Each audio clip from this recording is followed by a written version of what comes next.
4 times. Thanks to Chris. Shall be there. In the meantime, North Korea is sending the possible remains of American soldiers to the U.S. this week, and now we're learning more about what else could be in some of those cases and what they contain. Dan Springer's on that story, live in Seattle today. Dan, what do we know? Yeah, Bill, the long process of identifying the remains handed over by North Korea last week has begun, and there are some items that were mixed in with the bones of the fallen soldiers that can help in the investigation.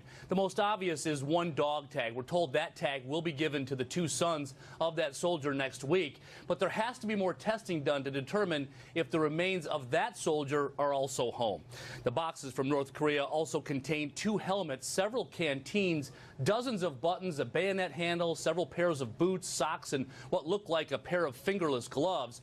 All of these items are solid evidence that these really will be the remains of some of the 7,600 U.S. servicemen killed during the Korean War who are still listed as missing.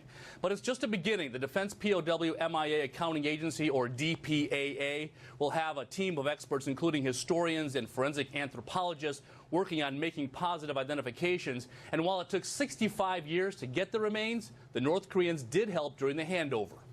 Have given us general ideas of where the remains are from, kind of a basic village level location, which does help us because we then tie that to our analysis of battlefield losses. That does help in our identification process.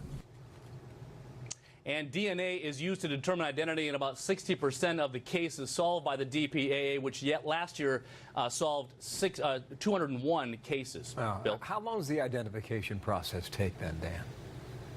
Well, the answers usually don't come very quickly unless, for example, they can take that dog tag and make a match between that soldier's family DNA sample, which is already on file, and a piece of DNA taken from the bones in the transfer cases. That could take around a month. But for most of the remains, we're told it will likely take much longer, even years in some cases.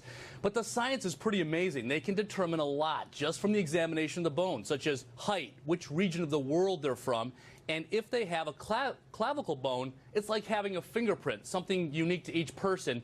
And the military has chest x-rays of thousands of service members on file because they used to check for tuberculosis in the screening process. Very interesting. Thank you, Dan. Dan Springer on that story in Seattle. Thanks.